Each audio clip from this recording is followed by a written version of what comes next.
तो हे WhatsApp guys, तो आज हम स्टार्ट करने वाले चैप्टर नंबर 10 इंडस्ट्रियल सेक्टर। बहुत इजी है और आसानी से कर लेंगे। तो सबसे पहले भगवान का नाम लेके शुरू करते हैं। जय श्री राम गाइस। चलिए स्टार्ट करते हैं। Importance of industrial sector. अब इंडस्ट्रियल इंडस्ट्रीज तो जानते होंगे, आपने पढ़ा है कि एग्रीकल्चर इंडस्ट्रीज और सर्विस सेक्टर कितना कितना भाई कंट्रीब्यूट करते हैं, है ना। तो धीमे धीमे धीमे एग्रीकल्चर कम कंट्रीब्यूट करने लगा है, इंडस्ट्रीज बढ़ गई है।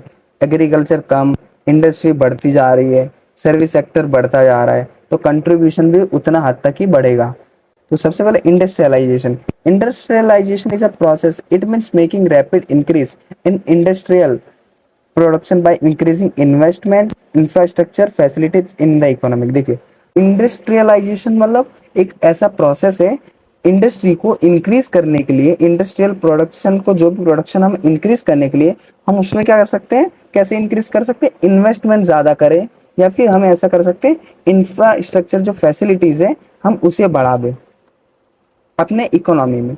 The process of industrialisation is associated with mechanisation and modernisation. अब मैकेनाइजेशन एंड मॉडर्नाइजेशन मतलब क्या होता है, तो मैकेनाइजेशन मतलब जो नई नई टेक्नोलॉजी, एडवांस टेक्नोलॉजी आ रही है ना, उसे हम लाए, उसे उस मशीनरीज को लाए और मॉडर्न तरीके से सभी चीजें करें, तो उसे हम कहेंगे मॉडर्न मैकेनाइजेशन एंड मॉडर्नाइजेशन। अब इंपॉर्टेंस क्या है, importance of industrial sector in India is due to following reason. अब इंपॉर्टेंस इन रीजन की वजह से, it increase contribution in national income.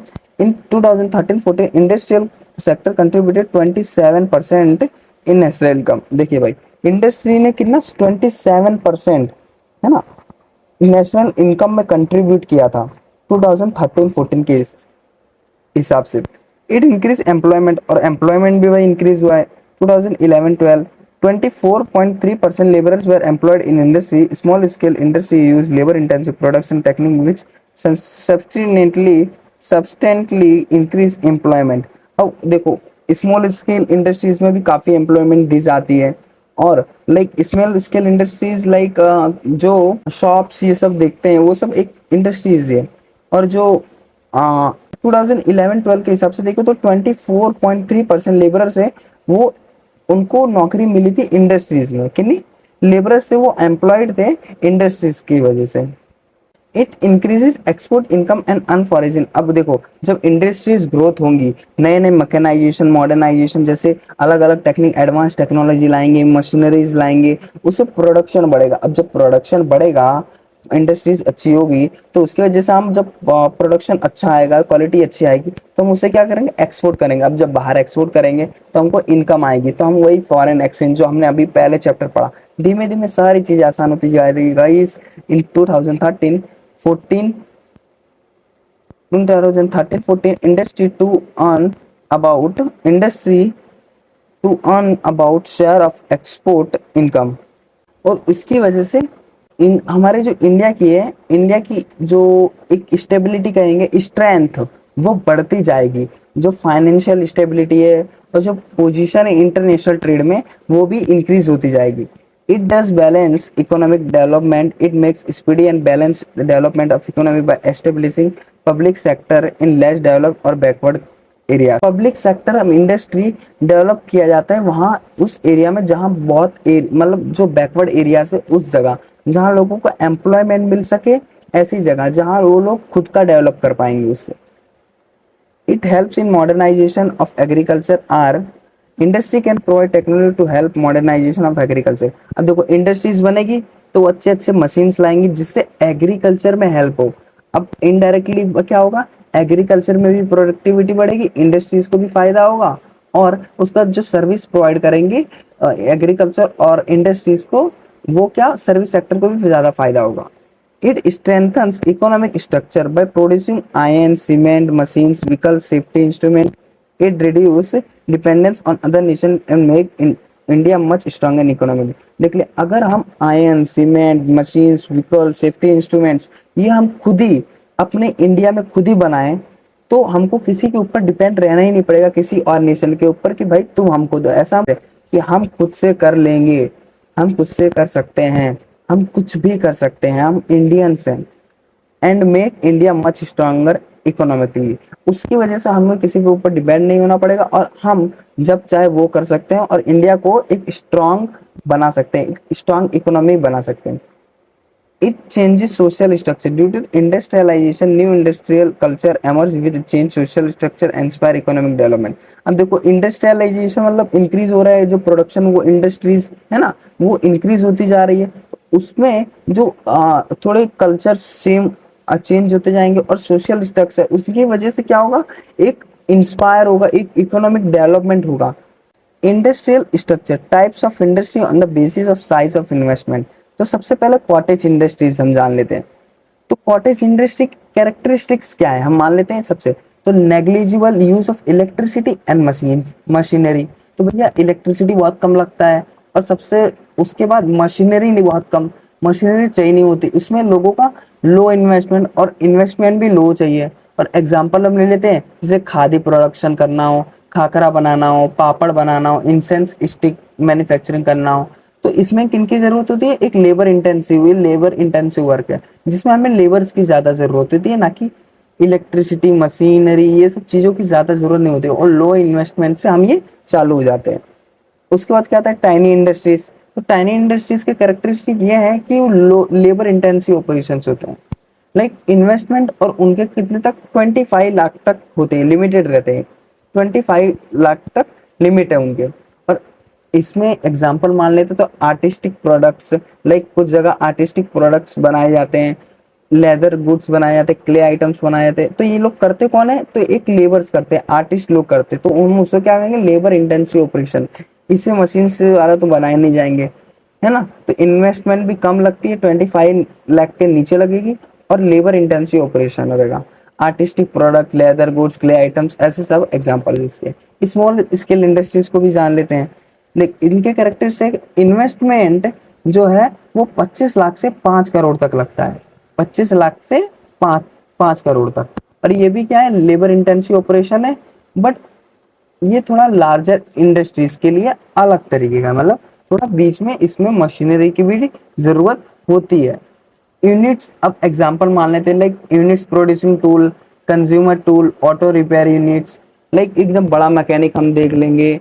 और अगर हम मतलब कोई चीज प्रोड्यूस कर रहे हैं ना, प्रोड्यूस कर रहे हैं, तो मशीन की भी जरूरत पड़ेगी, तो लेबर इंटेंसिव की भी जरूरत पड़ेगी। उन सभी को हम क्या बोलेंगे, स्मॉल स्केल इंडस्ट्री। अगर हम मान लेते हैं पीओपी मतलब प्लास्टर ऑफ पेरिस का मैन्युफैक्चरिंग हो रहा है ना कहीं, तो हम उसे क्या मान लेंगे, एक स्मॉल स्केल इंडस्ट्री, जहाँ लेबर इंटेंसिव की भी जरूरत है और कुछ मशीन्स की भी जरूरत है। मीडियम स्केल इंडस्ट्रीज किसे कहेंगे भाई, तो उनके कैरेक्टरिस्टिक होते हैं, लाइक इन्वेस्टमेंट वो है 5 करोड़ से 10 करोड़ तक, 5 करोड़ से 10 करोड़ तक। और इनके जो ऑपरेशंस होते हैं लेबर इंटेंसिव और कैपिटल इंटेंसिव, मतलब जो मशीनरी यूनिट्स होते हैं, एग्जांपल इनके क्या होते हैं, machinery units, chemical production, electronic equipment manufacturing. Like machining, जो मशीन बन रही हो तो उस जगह क्या लेबर तो चाहिए, लेकिन वहाँ कैपिटल इंटेंसिव, कैपिटल भी ज्यादा लगता है, उसे कैपिटल किस तरीके से यूटिलाइज करना है वो भी ज्यादा चाहिए। केमिकल प्रोडक्शन करना है तो हमको बहुत सारी चीजें चाहिए, जो बहुत सारे कैपिटल, हमें उसमें कैपिटल की जरूरत बहुत ज्यादा होगी, लेबर इंटेंसिव भी है। Electronic equipment manufacturing etcetera. और लास्ट देख लेते हैं लार्ज स्केल, उसके बाद देख लेते लार्ज स्केल इंडस्ट्रीज। तो उसके कैरेक्टर्स देख लेते हैं। तो भैया इसमें तो हाई इन्वेस्टमेंट लगती है, 10 करोड़ से ऊपर ही इसमें इन्वेस्टमेंट लगती है, और ये एक कैपिटल इंटेंसिव प्रोडक्शन टेक्निक होता है। Like iron steel production, railway equipment manufacturing, large vehicle production, इसमें जो एकदम कैपिटल ज्यादा चाहिए हो, क्योंकि आयरन स्टील प्रोडक्शन और रेलवे इक्विपमेंट अगर ये सब मैन्युफैक्चरिंग करना हो तो लेबर इंटेंसिव की जरूरत है ही, लेकिन इसमें मशीन्स के द्वारा भी की जाती है, इसलिए कैपिटल इंटेंसिव हम कह सकते हैं इसे, कैपिटल इंटेंसिव प्रोडक्शन टेक्निक्स की को अच्छी तरीके से यूज करना होता है इसमें। अब types of industry on the basis of ownership. अब देखो सबसे पहले आता है public sector industry. Public sector industry simple भाषा में कह दूं तो जो जो चीजें गवर्नमेंट ओन करती है ना, ऐसी इंडस्ट्री जो गवर्नमेंट द्वारा ओन की जाती है, तो उसे हम क्या करेंगे, पब्लिक सेक्टर। अब डिपार्टमेंटल इंडस्ट्रीज किसे कहेंगे, डिपार्टमेंटल इंडस्ट्री जो गवर्नमेंट द्वारा डायरेक्ट रन की जाती है, directly, like railway, postal services, ये गवर्नमेंट डायरेक्टली रन कर रही है ना, खुद ही रन कर रही है, तो उसमें क्या है, डिपार्टमेंटल इंडस्ट्रीज। उसके बाद क्या आता है, पब्लिक कॉरपोरेशन। तो पब्लिक कॉरपोरेशन हम उसके कहेंगे जो सेंट्रल और स्टेट गवर्नमेंट ओन करती है इंडिपेंडेंटली, बट उसे अलग कॉरपोरेशन संभालता है, ऑपरेट अलग कॉरपोरेशन करता है, लेकिन जो ओन करता है वो सेंट्रल और स्टेट गवर्नमेंट करती है। लाइक और एग्जांपल इसके क्या हो सकते हैं, एल आई सी, जो ऑपरेटिंग तो कोई और करता है लेकिन इसको ओन कौन करता है, सेंट्रल या फिर स्टेट गवर्नमेंट ओन कर रही होती है ना। और दूसरा एग्जांपल इसका क्या होगा, स्टेट ट्रांसपोर्ट कॉरपोरेशन एक्सेट्रा। उसके बाद क्या आता है, जॉइंट स्टॉक कंपनीज मैनेज। अब देखो मैं अभी manage by the government with in prevailing companies loss. देखो ये गवर्नमेंट के द्वारा ही ओन की जाती है, मैनेज की जाती है, बट इसमें कंपनीज के लॉज भी फॉलो किए जाएंगे।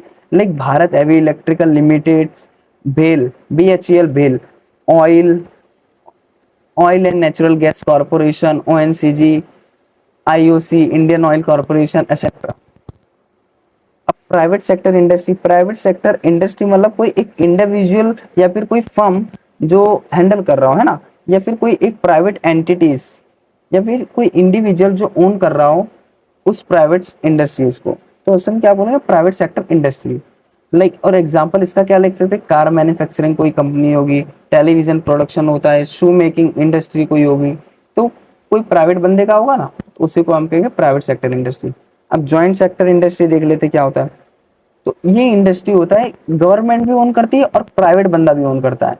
लाइक जो प्राइवेट बंदा है वो 50%, 51% से ज्यादा शेयर प्राइवेट बंदे के पास होता है, मतलब जो एक इंडिविजुअल या फिर कोई फर्म के पास होता है ना, फर्म एक प्राइवेट कंपनी के पास होता है।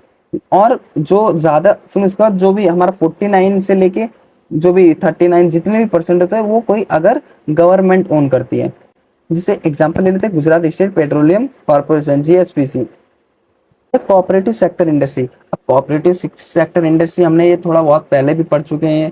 कोऑपरेटिव मतलब सबकी भलाई, है ना, सबकी भलाई करेंगे, ऐसा एक्टिविटी करेंगे where members collectively contribute to the operation and benefit of the industry.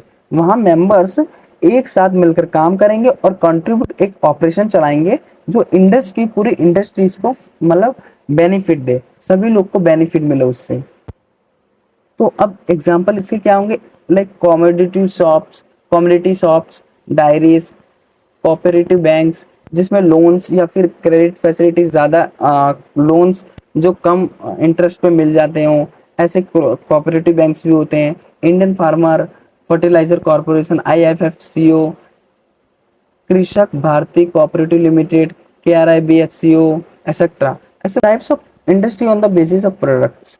तो कितने टाइप्स ऑफ इंडस्ट्रीज होती है, तो सबसे पहले consumer good industries. Consumer good industry किसे कहेंगे भाई, industries which direct satisfies the requirement of people, ghee, oil, soap, shampoo, powder. ये तो भाई समझ गए होंगे क्या होता है इसका मतलब, कि ऐसा इंडस्ट्री जो डायरेक्टली अपने कस्टमर की नीड्स सेटिस्फाई कर रहा हूँ। लाइक हम उसको घी दे रहे हैं, जो चाहिए उसे हम डायरेक्ट को बना के ही दे रहे हैं। घी चाहिए, ऑयल चाहिए, सोप चाहिए, शैम्पू चाहिए, पाउडर, हम डायरेक्ट बना के दे रहे हैं। आपको कुछ करना नहीं है, डायरेक्ट आपको लगा लेना है, सिंपल लगाना है, खाना है, जो भी जिस तरीके का प्रोडक्ट। अब इंटरमीडिएट गुड्स मतलब जो आधा अधूरा गुड्स है ना, जिसे आधे में ही छोड़ दिया गया, उसे आगे जो प्रोसेस होगा वो प्रोसेस करना हो। तो like industries having semi-finished products and still one stage of production remains, example yarn, steel sheets, machineries। ऐसे बहुत सारी चीजें होती हैं जो इंटरमीडिएट गुड इंडस्ट्रीज प्रोडक्शन करती है, जैसे स्टील, फॉइल, ये सब बहुत सारी चीजें। मैगी हम मान लेते, मैगी मैगी क्या हम डायरेक्ट खा सकते, नहीं, उसे हमको अभी बनाना पड़ेगा, अभी हमको उसको बॉईल करना पड़ेगा, नमक डालना पड़ेगा, ये सब चीजें उसे हमें खुद से बनाना पड़ेगा। तो ये भी एक इंटरमीडिएट गुड इंडस्ट्रीज मान सकते हैं इसे। Measures taken by the government for industrial development. अब कुछ मेजर्स लिए गए थे गवर्नमेंट द्वारा इंडस्ट्रियल डेवलपमेंट के लिए। स्टेट ओन्ड एंटरप्राइजेस, तो government should own and run such industry which require heavy investment and contains high risk. At same time, it is important for development of industries। तो government को ऐसी industries को own करना चाहिए या फिर heavy investment करना चाहिए जो हाई रिस्क में हो। और इसकी इंपॉर्टेंस क्या है भाई, तो ये एंटरप्राइज ऐसे हैं जो उनको इन्वेस्टमेंट ज्यादा चाहिए और जो हाई रिस्क में रहते हैं। हाई रिस्क है, लेकिन उतना सामने दबा के प्रॉफिट भी होगा, मिलेगा उनको। लाइक एग्जांपल हम ले लेते हैं तो पब्लिक सेक्टर के अंडरटेकिंग लाइक इंडियन रेलवेज है, जहाँ इन्वेस्टमेंट कितनी सारी है और रिस्क भी बहुत सारी भरा है ना, रिस्क भी कितना भरा हुआ है ना। तो ऐसी इंडस्ट्रीज को, ऐसे एंटरप्राइजेस को कौन ऑन करता है? गवर्नमेंट ना। अभी रेलवे कौन संभाल सकता है? उसमें इतने सारे एक्सीडेंट्स होते हैं, कितनी सारी चीजें होती है, कौन संभालेगा वो सब? तो इंडियन रेल्स को कौन संभाल रहा है? Government. BHEL, Bharatiya heavy electrical limited, ये सब कौन ऑन कर रहा है? Government. Encouragement to private sector industries, एक सपोर्ट देंगे, एक मतलब साथ ही देंगे। और इसके में क्या होता है, उनको जो कॉस्ट होता है लैंड खरीदने का कॉस्ट, इंडस्ट्रीज पर्पसेस के लिए जो लैंड का जो कॉस्ट होती है खरीदते हैं उस वक्त, उन्हें थोड़े कम भाव पे दी जाती है गवर्नमेंट द्वारा। और उनको थोड़े सब्सिडीज भी मिलते हैं, लाइक इलेक्ट्रिसिटी, वाटर, ये सब पे थोड़ी इलेक्ट्रिक सब्सिडीज भी मिलेगी इंडस्ट्रीज को। और टैक्सेस पे थोड़ा मतलब एक्सेप्शन भी मिलता है पर स्पेसिफिक, और पर ये होता है कुछ स्पेसिफिक इंडस्ट्रीज के लिए, सभी इंडस्ट्रीज को नहीं मिलती टैक्स ब्रेक्स। सब्सिडीज तो मिलती है कुछ कुछ को। Access to finance, facilitating access to affordable and sufficient capital. और फाइनेंस के लिए भी बहुत सारे अफोर्डेबल और स्कीम्स निकाले जाते हैं इंडस्ट्रीज के लिए। और इसके ऑब्जेक्टिव क्या है, क्या है? तो कॉम्पिटिटिवनेस है, उसे उसे और इकोनॉमिक ग्रोथ, कॉम्पिटिटिव से लड़ सके और इकोनॉमिक जो ग्रोथ है उसे और भी ज्यादा फास्टली ग्रोथ रेट और भी इंक्रीज करे। इंपोर्ट टैरिफ, देखो import tariff means a policy of government such that government foreign products become expensive costlier than our domestic product, then the way domestic product में become competitive to foreign product. देखिए मैंने बताया था ना, अगर tariff cost मतलब वो import cost होता है, इंपोर्ट कॉस्ट अगर बढ़ा दिया जाए तो 20 का जो हमारा वो फॉरेन बंदा बेच रहा है वो यहाँ आके कितने का बिकेगा? 25 रुपए का। कितने का? अरे यार, देखिए यहाँ के बढ़ा दिया तारीफ कॉस्ट, तो 20 का जो कितना का बिकेगा? 25 रुपए का। अब 25 रुपए का, अब पहले से ही जो हमारे डोमेस्टिक होते वो पहले से ही हमारे 15 रुपए का बेच रहे इधर, है ना? कितना? 20 रुपए का बेच रहे, 20 रुपए का ये भी बेच रहे हैं और 20 रुपए का ये भी बेचने वाले थे। लेकिन इनका क्या हो गया? कॉस्ट, तारीफ कॉस्ट आ गया, उसकी वजह से इनको 25 रुपए का बेचना पड़ रहा है और इनको 20 रुपए। तो लोग किनका खरीदेंगे? हमारे लोग का ही खरीदेंगे ज्यादा। तो इससे हमें कॉम्पिटिटिवनेस, जो हमारे हम डोमेस्टिक जो भी सेलर्स है हम उनको कंपटीशन अच्छा दे सकते हैं। और जो हमारी इंडस्ट्री, जो हमने जॉब्स दिए हैं ना हमारे एरियाज, हमने ही तो जॉब दी, हमारे इंडस्ट्रीज वाले हम लोग ने तो अपने आसपास लोगों को जॉब दी है। अब technical skills and training, government provide करती है technical and professional training to domestic industry to sustain competition in period of liberalisation globalisation. अब देखो लिबरलाइजेशन एंड ग्लोबलाइजेशन होता जा रहा है ना, एकदम लोग एक दूसरे से ट्रेड कर रहे हैं, लिबरलाइजेशन भी हो गया है। तो अब क्या हो गया है कि डोमेस्टिक ट्रेड, जो ट्रेडर्स है या इंडस्ट्रीज है उनको सिखाया जा रहा है, गवर्नमेंट ट्रेनिंग दे रही है, उनको अपडेट किया जा रहा है, जिसकी वजह से वो लंबे टाइम तक टिक सके और बाकी सब कंपटीशन से लड़ सके। इकोनॉमिक सपोर्ट भी दिया जा रहा है। Government also provide various economic help to industry to reduce their production cost which enable them to sell their product in international market, earning price benefit and maximize its demands। देखिए economic support भी दिया जा रहा है government द्वारा कि production cost को कम कैसे किया जाए और प्रोडक्शन को बढ़ाया कैसे जाए, प्रोडक्शन को बढ़ाएंगे भी और प्रोडक्शन कॉस्ट को कम भी कैसे किया जाए। तो उसकी वजह से क्या होगा, जो हमारा सेलर है वो कम प्राइस पे, अच्छे प्राइस पे, जो इंटरनेशनली जो सेलर्स है जो बेच रहे हैं उनसे कॉम्पीट कैसे कर पाएगा, है ना? बेनिफिट भी, और जब एकदम ज्यादा सप्लाई करेगा वो और अच्छे अफोर्डेबल प्राइस पे, तो हमारा जो एक्सपोर्ट भी ज्यादा होगा। अब एक्सपोर्ट जब ज्यादा होता जाएगा तो हमारे इंडिया की ग्रोथ बढ़ती जाएगी। इंफ्रास्ट्रक्चरल सर्विसेज और ट्रांसपोर्टेशन, देखो by availing infrastructure facility like road, water, electricity, banks, insurance etcetera, industry can save their money, time and effort to attend least cost level and become competent and get encouragement to rich industries. देखिए वही चीजें बताइए, जो अगर infrastructure facilities अच्छी होगी, road, water, electricity, banks, insurance, कोई जगह पे इस तरीके सारी फैसिलिटीज हो और ट्रांसपोर्टेशन जो भी फैसिलिटी, ट्रांसपोर्टेशन भी बहुत अच्छा हो, है ना, तो उसकी वजह से क्या होगा, वहाँ इंडस्ट्रीज आना चाहेंगे और वहाँ सेट होना चाहेंगे और वहाँ बिजनेस करना चाहेंगे। Setting up various institute and policies. Government helps industries by setting up various industries policies like import export policy, monetary policy, fiscal policy, tax policy, etc. To favor the industry, government has also created institute like IDBI, SIDBI, ICICI, IFCI, LIC, GIC, etc. to provide financial help to industry. Thus, government provides help and production from all aspects to create suitable environment for industrial development. अब government क्या चाहती है, industry समझो अपना दोस्ती बनाना चाहती है, उसे जितनी सुविधा चाहिए वो ऐसा कर रहा है। जैसे मेरा एक दोस्त है राजेश, मैं उसे ऐसा बोल रहा हूँ कि भाई जो भी चाहिए, जो भी तेरे को धंधा खड़ा करना है, मैं तुझे हेल्प करूंगा हर एक चीज में, लेकिन तुझे अपना बिजनेस अच्छे से बड़ा करना है और ये जो अपना बिजनेस इतना हद तक बड़ा कर देना कि तू एक्सपोर्ट भी करे जिससे हमारे पूरे गांव को फायदा हो। तो इस तरीके से ही गवर्नमेंट इंडस्ट्रीज की हेल्प करती है अलग अलग तरीके से, डिफरेंट डिफरेंट एक्सपेक्ट से, और उनको प्रोटेक्ट करना चाहती है। स्पेशल इकोनॉमिक जोन्स, इसका मतलब ऐसा एक जोन बनाया जाता है, एक मतलब ऐसी ऐसी जगह पे बनाया गया है जो गवर्नमेंट द्वारा एक इनिशिएटिव लिया गया था। पहले हमने चाइना से देखा, चाइना ने जब ये इम्प्लीमेंट किया था तो हमने वो चाइना से देखा, और चाइना से देखने के बाद हमने ये इंडिया में भी इम्प्लीमेंट किया, क्योंकि चाइना में ये सक्सेसफुली एकदम अच्छे से एकदम ग्रोथ आ गई थी, इकोनॉमिक ग्रोथ एकदम रैपिडली आई थी। तो इसकी वजह से हमने सोचा कि इंडिया में भी ये लेके आया जाता है। तो चलिए पढ़ते हैं। Special economic zones were introduced from 1st April 2000 in India. Okay, its main purpose is to attract foreign investments and to develop control-free environment for export.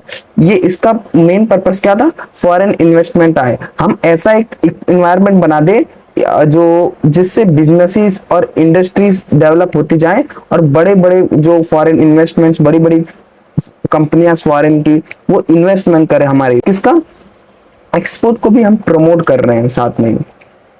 और SEZ are developed from the model of special economic zones of China, और ये China से लिया गया था।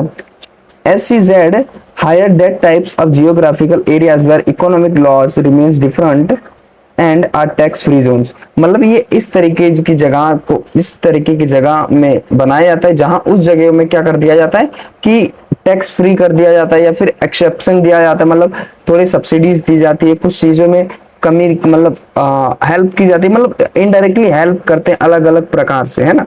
फिर उसके बाद India has set up 8 SEZ which are, देखो अब सांता क्रूज में महाराष्ट्र, कोचीन केरला, कांडला एंड सूरत गुजरात में, चेन्नई तमिलनाडु, विशाखापट्टनम आंध्र प्रदेश, फाल्ता वेस्ट बंगाल, नोएडा उत्तर प्रदेश, ये 8 जगहों में ये SEZ इंप्लीमेंट किया गया। और अब गवर्नमेंट विचार रही है कि 18 और इकोनॉमिक जोन बनाया जाए, किया जाए, जिससे और भी ज्यादा इंडिया का रैपिड ग्रोथ हो, economic growth. Started in India, SEZ can be started by any private person, government, joint sector, state government or their representative bodies. Even foreign institute can start SEZ.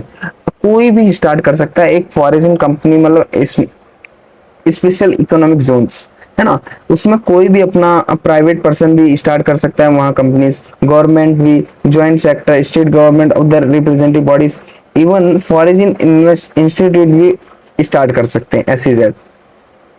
Also, all SEZ may be controlled by government, पर ज्यादातर SEZ क्या होते हैं, control किया जाते हैं किसके जरिए, गवर्नमेंट के जरिए, मतलब वो प्राइवेट ओनरशिप रहती है लेकिन टिपिकली वो गवर्नमेंट के सुपरविजन में आती है। और SEZ की गाइडलाइंस फॉलो कर रही है, नहीं कर रही, अचीवमेंट ट्रैक किया जाता है, अचीवमेंट क्या, वो अपने अचीवमेंट जो अचीवमेंट ऑब्जेक्टिव्स थे क्या वो अचीव कर रहे हैं कि नहीं कर रहे, ये सब ट्रैक किया जाता है। Importance of small scale industries, अब देखिए small scale industry have remain much important and progressive during the last 5 decades. अब स्मॉल स्केल इंडस्ट्री बहुत अच्छा हमको मतलब कंट्रीब्यूट कर रही है इंडिया में, क्योंकि लास्ट 5 डिकेड्स से काफी अच्छे तरीके से ग्रोथ हो रहा है। Industry which have investment more than 25 lakhs and less than 5 crores are known as small scale industry. Normally this industry use labor intensive techniques and use very less capital. देखो इस टाइप की industries में ज्यादा capital नहीं लगता compare to large industries. हम compare करें अगर, तो अगर 25 लाख से लेके 5 करोड़ तक इसमें कैपिटल लग जाता है। हमको अगर कोई सोप मेकिंग फैक्ट्री बनानी हो, या फिर हम मान लेते कोई हैंडीक्राफ्ट का एक छोटी सी कंपनी स्टार्ट करनी, फर्नीचर डिजाइनिंग का डिजाइनिंग करना है ना, कोई अगर वॉलपेपर डिजाइनिंग, ये सब छोटी मोटी कंपनियां स्मॉल स्केल इंडस्ट्रीज में आती है। Following are the point which can describe the importance of small scale industry. तो सबसे पहले एम्प्लॉयमेंट जनरेशन करती है भाई। Small scale industry have generated 249.33 lakhs in employment opportunity in 2001-2 and it sharply increased 1012 lakhs in year 2011-12. Thus, small scale industry have continuously increased in their employment generation capacity. Increase in production. Small scale industry can increase production very sharply. They produce goods worth 2,82,270 crores in the year 2001-2 and it draws to 18,34,332 crores in the year 2011-2. एकदम 2,82,करोड़ 270 करोड़ से लेके कहां तक पहुंच गए, 18,34,332 करोड़ तक हम पहुंच गए 2011-12 में, है ना। इतने वर्थ, इतने गुड्स, मतलब इतने गुड्स प्रोड्यूस कर जिनकी वर्थ इतनी है। Increase in production units. अब देखो rise in production is only possible with rise in production units. जब प्रोडक्शन यूनिट बढ़ेगा तभी तो प्रोडक्शन बढ़ सकता है। India has 105 lakh small scale industrial units है इन 2001-2 में थे, which rose to 447.73 lakhs units in 2011-12.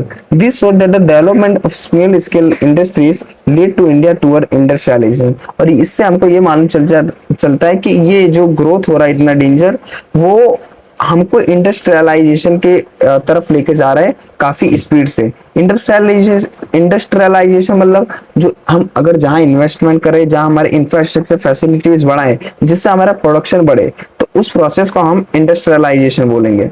Export, तो स्मॉल स्केल इंडस्ट्री इतना मतलब प्रोडक्शन करती भी है कुछ कुछ जो मतलब अपनी ये जो रिजल्ट लाना उनसे ज्यादा भी रिजल्ट लेके आ जाती है, तो वो लोग इतना कैपेबल होते हैं कि एक्सपोर्ट भी कर सकते हैं। Small scale industry have noticeable role in export of India. Small scale industry exported goods worth 71,244 crores in 2001-2, which rose to 1,77,600 crores in the year 2006-7. Also it generate income of foreign exchange. अब देखिए इतना सारा income generate कर रहे हैं export करने से, foreign exchange की वजह से, है ना। चलिए, labour intensive production technique. Labor intensive technique are blessing for the nation like India where labor is excess. All labor intensive technique has more scope of employment, therefore it is more suitable to our nation. देखिए हमारे India में पहले से ही बहुत सारे बेरोजगार लोग बैठे हैं, तो उनको नौकरी, इसमें क्या होता है ज्यादा लेबर स्किल्स की जरूरत नहीं होती, आसपास के लोग भी इसमें काम कर सकते हैं, ऐसा होता है। इसमें कैंडल मेकिंग इंडस्ट्री छोटी सी होगी तो उसमें कोई भी काम कर सकता है, किसी को एकदम एजुकेटेड होने की जरूरत नहीं है उसमें।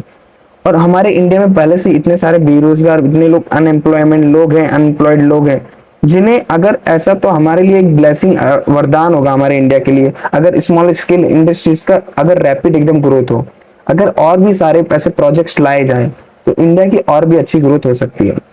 चलिए, saving of foreign exchange. Small scale industry generate export income and reduce import expenditure by producing many necessary goods locally. Thus they help improve balance of payments. देखिए स्मॉल स्केल इंडस्ट्री जनरेट करती है export income, तो अभी करती है, अभी मैंने आपको बताया, लेकिन वो क्या करती है, ऐसे प्रोडक्ट्स भी प्रोड्यूस करती है जो हमको इंपोर्ट करने की जरूरत ही ना पड़े। कुछ ऐसे प्रोजेक्ट जो हमको इंपोर्ट करते हैं हम लोग कि हमारे पास है नहीं, लेकिन वो लोकली, ये थोड़े कम, थोड़ा क्वालिटी भले खराब होगा लेकिन वैसा इंपोर्ट कर देते जिससे हम यूज कर सकते हैं, जिससे हमारा बैलेंस ऑफ पेमेंट एकदम बैलेंस रह जाता है, इंप्रूव होता है। बिकॉज क्रेडिट साइड हमारा ज्यादा होगा तो हमारा सरप्लस ऑफ पेमेंट में आएगा। याद रखो सब कुछ कनेक्ट करना पहले हुए, हमारी इनकम्स बढ़ जाती है और जो हम इंपोर्ट करते हैं वो कम हो जाती है। Short period of time to proceed. A small scale industry can start production in very short period of which is useful to overcome scarcity of goods. अगर देखो, अगर गुड्स की डिमांड ज्यादा बढ़ भी गई तो स्मॉल स्केल इंडस्ट्री को ज्यादा टाइम नहीं लगता प्रोडक्शन करने में, है ना, गुड्स की। Balance regional development. Small scale industry can started with less capital, material and resources in any part of the nation. This makes a possible balanced regional development. अगर कोई भी रीजनल में जहाँ डेवलपमेंट नहीं हुआ है वहाँ स्मॉल स्केल इंडस्ट्री दो तीन आ गई तो वहाँ लोगों को एम्प्लॉयमेंट मिलेगा, वहाँ की ग्रोथ डेवलपमेंट अपने आप ही, मतलब उसमें ज्यादा क्या होता है, ज्यादा कैपिटल लगता नहीं, 25 लाख to 5 करोड़ लगता है, कंपेयर टू अगर लार्ज इंडस्ट्री तो कम लगता है। स्टार्टेड विद लेस कैपिटल और मटेरियल रिसोर्सेज लगते हैं, और ऐसे रिसोर्सेज मटेरियल लगते हैं जो कि ज्यादा लार्ज कैपिटल, जो लार्ज इंडस्ट्रीज होते हैं वो यूज नहीं करती ज्यादातर, उस टाइप के रिसोर्सेज लगते हैं। जो बचे कुछ रिसोर्सेज ऐसे सब मटेरियल लगते हैं वो तो इंडस्ट्री पे डिपेंड करते हैं कैसा टाइप का, किस टाइप का इंडस्ट्री है। Decentralisation, small scale industry need very less amount of capital. Small scale में बहुत कम capital, therefore it is can be started by even small size producers.